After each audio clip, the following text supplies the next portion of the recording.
அதிக முறை கொடியேற்றிய ஒரு பிரதமராக இன்று தலை நிமிர்ந்து நின்று கொண்டிருக்கிறார். சுதந்திர இந்தியாவில் நமக்கெல்லாம் பெருமை அடையக்கூடிய அளவிற்கு நாட்டில் உள்ள பாதுகாப்பையும் பேசியிருக்கிறார், சாமானிய மக்களின் பாதுகாப்பையும் பற்றி பேசியிருக்கிறார்,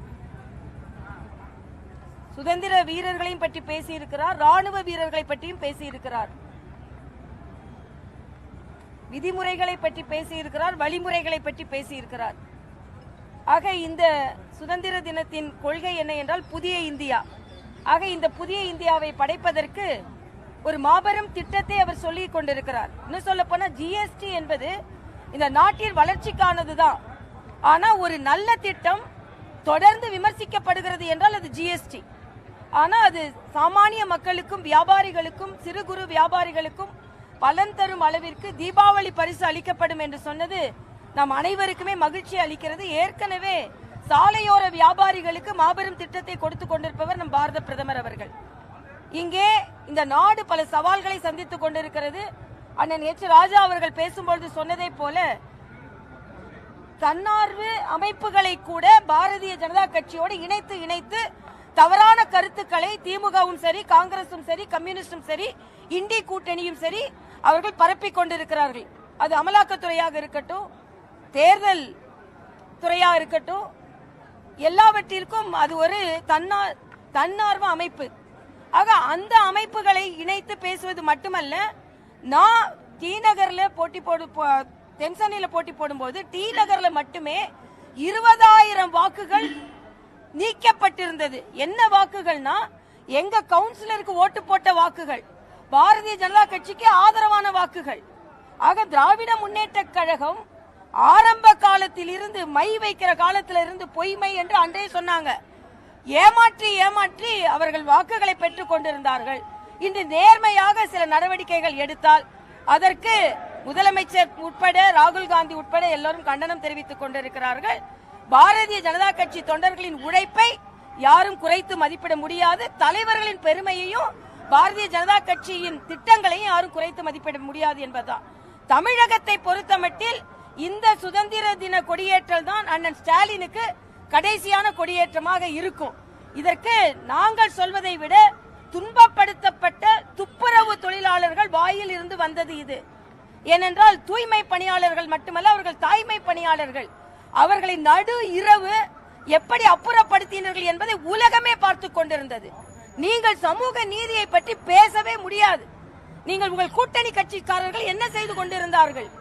ஆக இன்று ஒவ்வொருவராக பேச தேவையில்லை. நடு இரவு கொடூரமாக அப்புறப்படுத்தப்பட்ட இந்த தூய்மை பணியாளர்களே ஸ்டாலின் அவர்கள் அந்த ஆட்சிக்கு கடைசி உரை எழுதி கொண்டிருக்கிறார்கள்.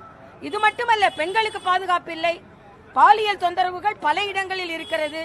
கல்வி நிலையங்கள் இன்னைக்கு புதிய கல்விக் கொள்கையை, மாநில கல்விக் கொள்கையை அறிமுகப்படுத்தி இருக்கிறார்கள். ஆனா அதுல கல்லூரி கல்விக் கொள்கை பத்தி எதுவுமே இல்லை. எல்லாமே காழ்ப்புணர்ச்சியால் நடைபெறுவது.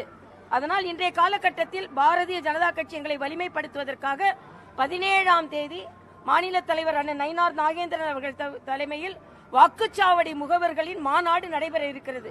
இதே போல தமிழகம் முழுவதும் மாநாடு நடைபெற இருக்கிறது. நாங்கள் எங்களை பலப்படுத்திக் கொண்டிருக்கிறோம். நிச்சயமாக மக்கள் எங்களுக்கு வாக்களிப்பார்கள் என்ற நம்பிக்கை எங்களுக்கு இருக்கிறது. கேட்கணுமாப்பா? முதலமைச்சர் பொறுத்தவரையும் அவர் அதாவது மாநில சுயாட்சிக்கு எதிராக எல்லா விதமான திட்டங்களையும் பாஜக அரசு முன்மொழியுது. அதான் அதிமுக. நான் ஒரே ஒரு கேள்வி கேட்கிறேன்.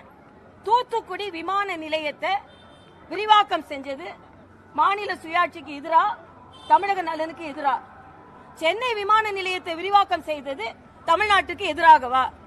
தூத்துக்குடி துறைமுகத்தை விரிவாக்கம் செய்தது தமிழகத்திற்கு எதிரானதா? இங்கே வடசென்னையில் இருக்கிற நம்ம துறைமுகத்தை விரிவாக்கம் செய்தது தமிழகத்திற்கு எதிரானதா? 10 லட்சம் கோடி தமிழக கட்டமைப்புக்கு கொடுக்கப்பட்டிருக்கிறது தமிழகத்திற்கு எதிரானதா? சாலை வசதிகள் இன்னைக்கு எந்த மாநிலத்தையும் விட அதிகமாக இங்கே போடப்பட்டிருக்கிறது, இது தமிழகத்திற்கு எதிரானதா? தமிழகத்தை உலகத்தோடு இணைத்துக் கொண்டிருக்கிறார் மரியாதைக்குரிய பாரத பிரதமர். நீங்க யூபிஏ கவர்மெண்ட்ல இருந்தீங்களே, எத்தனை திட்டங்கள் கொண்டு வந்தீங்க? பட்டியலிட முடியுமா நான் கேட்கிறேன். விமான நிலையங்கள் அப்படியே தான் இருந்தது, பின்தங்கியே இருந்தது. துறைமுகங்கள் பின்தங்கியே இருந்தது, சாலைகள் பின்தங்கியே இருந்தது. எதையாவது முன்னேற்றினீர்களா? அதனால மரியாதைக்குரிய பாரத பிரதமர் அவர்கள் தமிழகத்தையும் சார்ந்து சப்கா சாத் சப்கா விகாஸ் தான்.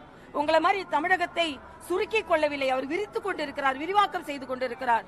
அதனால இன்னும் சொல்ல போனா தமிழக வளர்ச்சியில் முதல்வரை விட பிரதமர் அக்கறை கொண்டிருக்கிறார் என்றுதான் சொல்ல வேண்டும்.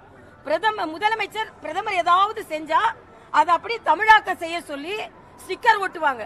இன்னைக்கு உங்களுடன் ஸ்டாலினே விக்ஷித் பாரத் என்ற நிகழ்ச்சி தான். நானே அதுல மத்திய அரசின் திட்டங்களுக்காக நான் அதுல கலந்து கொண்டிருக்கிறேன். அதே மாதிரி இன்னைக்கு உங்களுடன் ஸ்டாலின், மக்களுடன் ஸ்டாலின் அந்த மருத்துவ திட்டம் நேஷனல் மெடிக்கல் மிஷன் தான். எல்லாமே மத்திய அரசின் திட்டம் தான். மத்திய அரசின் திட்டத்திற்கு நீங்கள் ஸ்டிக்கர் ஒட்டி தமிழ் பெயர் வைத்துக் கொண்டிருக்கிறீர்கள். ஆனால் தமிழக மக்கள் அதில் ஏமாற மாட்டார்கள் என்பது எனது கருத்து. தூய்மை பணியாளர்களை தனியார் மயம் ஆக்கக்கூடாது திருமாவளவன் சொல்றாரு. நான் கேட்கிறேன், இந்த திருமாவளவன் தூய்மை பணியாளர்களின் பிரச்சனையில் கருணையோடு நடந்து கொள்ளவில்லை என்றால் கூட்டணியை விட்டு வெளியே வர தயார் என்று சொல்ல முடியுமா? இங்க வெளியே கூட்டணி இப்படி தூய்மை பணியாளர்களுக்கு பேசிட்டு அங்கே அறிவாலயத்துக்குள்ள போட்ட உடனே கும்பிடு போட்டு பிஜேபி வந்துடக்கூடாது, அதனால நாங்க எல்லாம் உங்களுக்கு கும்பிடு போட்டுட்டு இருப்போம் சொன்னா அநீதி இழைத்துக் கொண்டிருக்கிறார். இன்னைக்கு கூட அந்த வேங்கை வயல்ல இன்னும் நமக்கு தீர்வு கிடைக்கல. திருமாவளவனும் சரி, கம்யூனிஸ்ட்கள் என்ன சொல்றாங்க? இந்த தனியார் மயமாக்கத்திற்கு கம்யூனிஸ்ட்கள் என்ன சொல்கிறார்கள்? ஆக கம்யூனிஸ்டும் சரி, திருமாவளவனும் சரி வெளியே வாய் பேசுறாங்க, உள்ள போய் அடங்கி இருக்கிறார்கள்.